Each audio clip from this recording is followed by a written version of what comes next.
Я, конечно, историк, и мне интереснее заглядывать в прошлое, да, но если подумать о будущем, то, конечно же, на основании тех достижений науки, которые мы видим сегодня, на основе тех прогнозов, которые делают ученые, можно сказать, что мир, конечно же, изменится через 100 лет. И первое, что будут развиваться, конечно, технологии. Технологии сегодня вошли в нашу жизнь, а через 100 лет они будут окружать человека везде.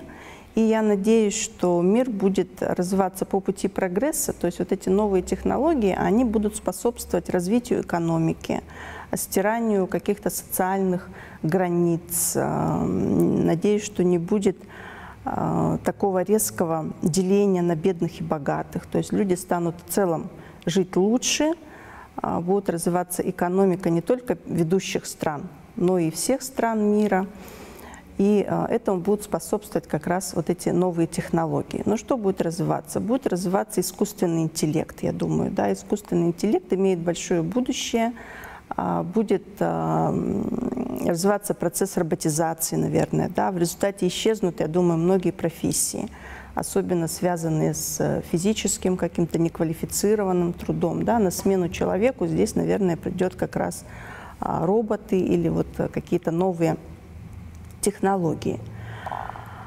Второй момент, на который хотелось бы обратить внимание, это, конечно, экология, экологические проблемы. Интересно, что если заглянуть вот как раз на 100 лет назад и посмотреть на советский опыт, то в советское время у нас было отношение к природе такое, что человек должен поставить природу на службу человека. Да, вот у того же Аюнского во многих советских планах мы видели стремление к тому, чтобы повернуть реки вспять, да, как-то изменить русло рек, командовать погодой, командовать природой и так далее.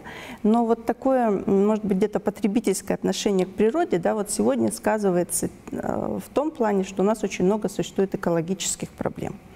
И я надеюсь, что вот сейчас уже меняется, да, отношение наше к природе, и надеюсь на то, что в течение ближайших 100 лет люди будут относиться к природе дружественно, не будут стремиться ее менять, подчинять ее себе, подружиться с природой, и человечество сможет решить с помощью новых технологий очень многие экологические проблемы. То есть проблемы утилизации мусора, да, утилизации отходов, будут ликвидированы негативные последствия вот такого потребительского отношения к природе, которое было характерно для 20 века. И решение экологических проблем, я надеюсь, приведет к тому, что через 100 лет наша планета станет зеленой, полной свежего воздуха, да, и особенно будут цениться вот такие, наверное, заповедные уголки природы, которые сохранятся в том числе вот у нас в Якутии.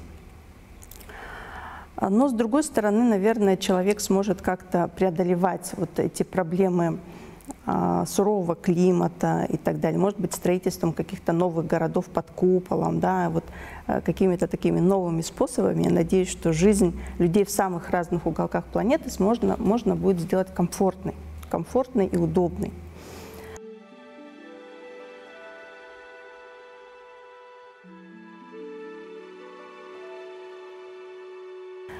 Третий момент, на который хотелось бы обратить внимание, это, конечно же, развитие медицины. Я думаю, что большие перспективы имеет как раз медицинская наука, развитие здравоохранения. Об этом еще мечтал Платон Алексеевич Аюнский, чтобы люди не болели, чтобы продлилась жизнь человека. И вот как раз в ближайшие 100 лет, я думаю, медицина очень найдет способы лечения многих болезней, которые являлись неизлечимыми до сих пор. Уже сейчас применяются нейропротезы. Многие болезни, я думаю, можно будет излечивать на таком генетическом уровне. Да? И таким образом люди станут жить лучше и дольше. И здоровый образ жизни станет как бы образом жизни всех людей нашей планеты. Также изменится, я думаю, транспорт и связь. Об этом тоже писал Платон Алексеевич Айонский. Он говорил, что те расстояния, которые мы проезжали на лошади или на быке за 10 суток, мы будем преодолевать за 10, там, может быть, часов. А в будущем, ну, в ближайшие 100 лет, может быть, эти же расстояния мы сможем преодолевать за 10 минут, да, если появятся какие-то новые виды транспорта. А многие ученые предсказывают, что будет развиваться именно вот такой беспилотный транспорт, что, может быть, мы с помощью каких-то новых технологий обыденной вещью для людей 22 века станут летающие дроны, да, сейчас тоже вот такие прогнозы делают специалисты. Так что изменится транспорт, связь. В результате, возможно, человек не будет привязан так к месту своего проживания, и жизнь человека станет более мобильной. Да? То есть люди будут легко и быстро преодолевать самые большие расстояния. Также, наверное, еще дальше пойдет освоение космического пространства. Об этом тоже мы говорим. И вот наше поколение выросло, конечно, на советской фантастике, да, и все мы верим в то, что, ну, по крайней мере, через 100 лет космические полеты станут такой обыденностью, да.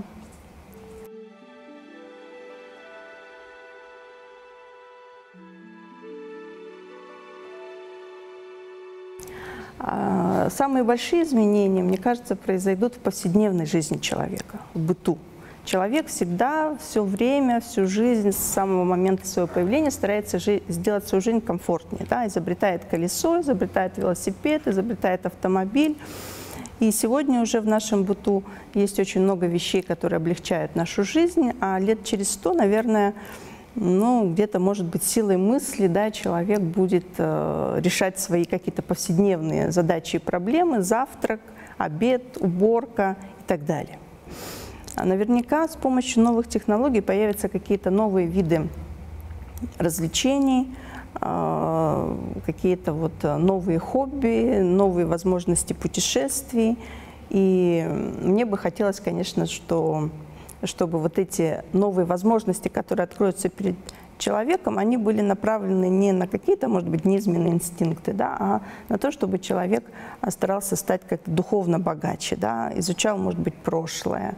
Может быть, с помощью новых технологий можно будет погрузиться вот в какое-то историческое прошлое, совершить такое хотя бы виртуальное путешествие во времени, увидеть, как люди жили в прошлом. Может быть, кто-то захочет на 100 лет назад вернуться в нашу обыденность, да, и посмотреть, как жили мы и наше поколение.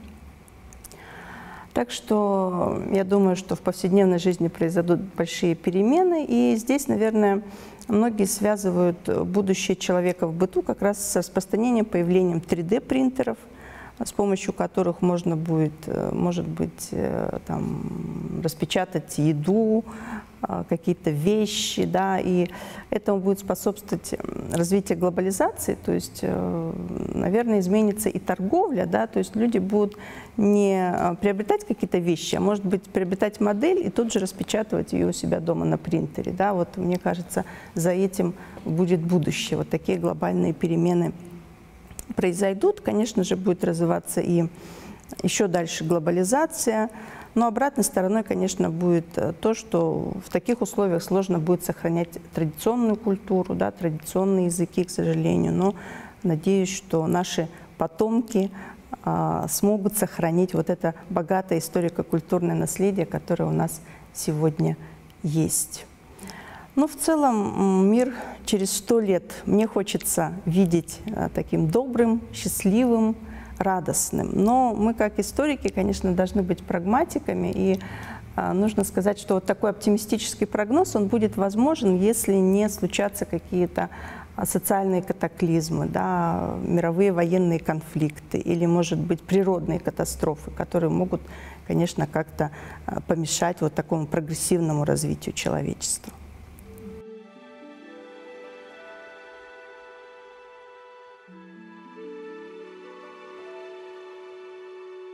Сегодня мы больше говорим о приоритете общечеловеческих ценностей. Развивается гуманизм, уважение к личности человека, к его индивидуальному выбору. Также происходит процесс глобализации, то есть универсализации культурных ценностей. И я думаю, что эти тенденции продолжат свое развитие и через 100 лет. По крайней мере, мне бы хотелось, чтобы и через 100 лет мы жили в условиях гуманизации, в условиях уважения к личности человека. И я надеюсь, что мир через 100 лет будет безопасным. Если мир будет безопасным, люди перестают опасаться других людей, то есть начинают больше уважать их права, их выбор индивидуальный, того, как они хотят жить. Потомкам я бы, наверное, хотела, что сказать, чтобы все-таки опирались, да, вот на такие общечеловеческие ценности, уважали как бы право другого человека, если это право не затрагивает интересы других людей. Ну и мне бы, как историку, конечно, хотелось бы им пожелать, чтобы они внимательнее относились к историко-культурному наследию, к истории и как бы всегда помнили, да, о каких-то своих корнях, может быть, да, о истории своего края, своей страны, чтобы не были такими Иванами, не помнящими родства, да, не знающими своих корней. Скорее всего, так.